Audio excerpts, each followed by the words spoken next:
Bonjour, Mesdames, Messieurs, je veux vous confirmer aujourd'hui que je démissionne à compter de ce jour, à titre de député de Bourassa-Sauvé et conséquemment à titre de ministre de l'Éducation, du loisir et du sport et vice-première ministre du Québec. À tous ceux qui, au cours des dernières semaines, m'ont dit « lâchez pas », il m'importe de leur dire ceci. Je ne démissionne pas devant la violence et l'intimidation. Dans ma vie personnelle comme dans ma vie professionnelle, je vais toujours lutter contre ces fléaux. Je ne cède pas devant le vandalisme, devant la désobéissance civile. Je n'abdiquerai jamais à les dénoncer.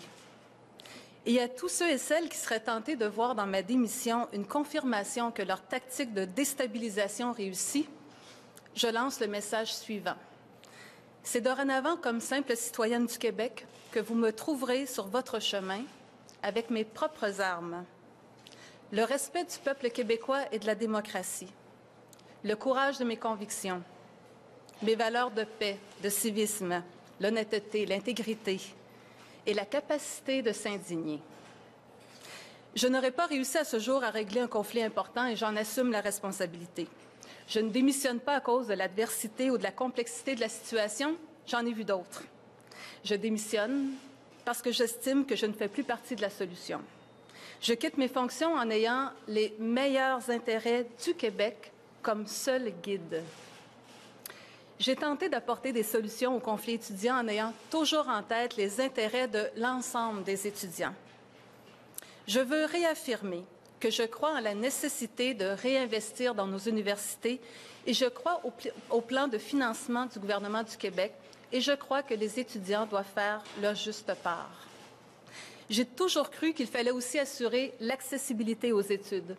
Je suis fière de la récente bonification du programme de prêts et bourses. Dorénavant, un étudiant provenant d'une famille ayant un revenu de 60 000 $ finira ses 3 années de baccalauréat avec près de 10 000 $ de plus dans ses poches.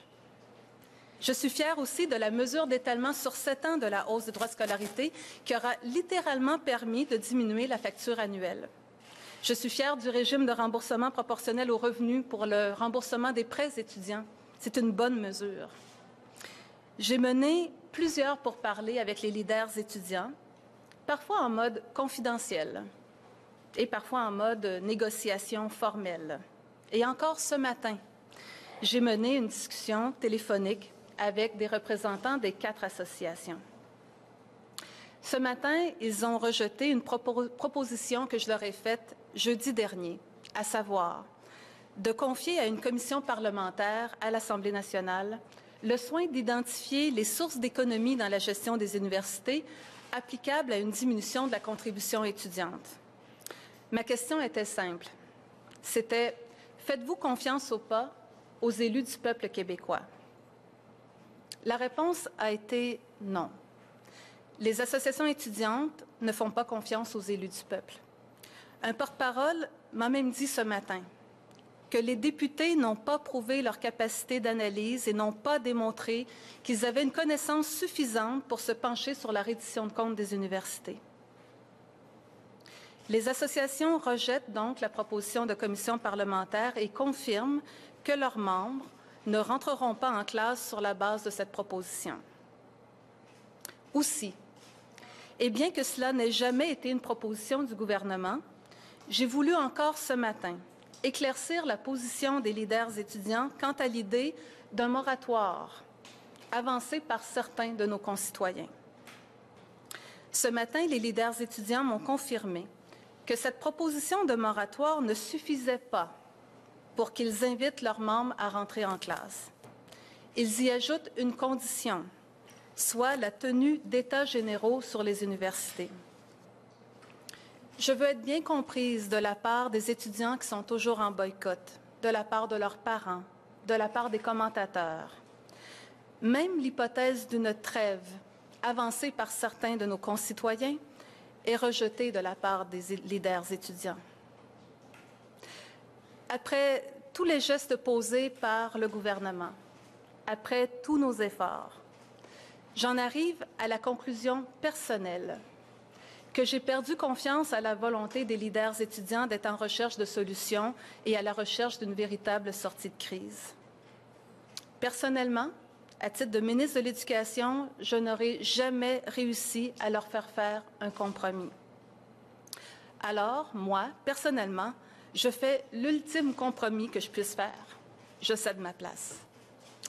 J'ai mené le dossier aussi loin que j'ai pu, de bonne foi, mais j'estime qu'il faut maintenant passer le flambeau. Et j'aurais consacré près de 15 ans de ma vie au Québec, et je pense que je l'ai servi humblement et avec dévouement. À mes concitoyens de Montréal-Nord, je veux les remercier pour la confiance témoignée au cours des 4 dernières élections et je suis fière d'avoir contribué à améliorer votre qualité de vie. Aux militants du Parti libéral du Québec, une grande institution démocratique dont je suis fière, je vous dis bravo de continuer à défendre les valeurs qui sont les nôtres et je serai à vos côtés comme militante pour remporter la prochaine élection. À tous ceux et celles qui ont œuvré à mes côtés au sein de mes cabinets, dans mon bureau de comté, toute ma reconnaissance d'avoir partagé avec moi des défis très importants.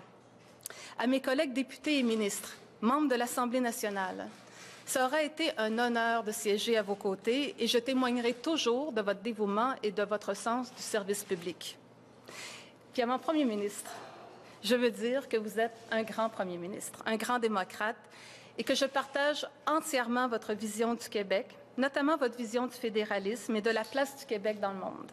Je vous dois personnellement beaucoup et votre résilience continuera toujours d'être une source d'inspiration très importante dans ma vie.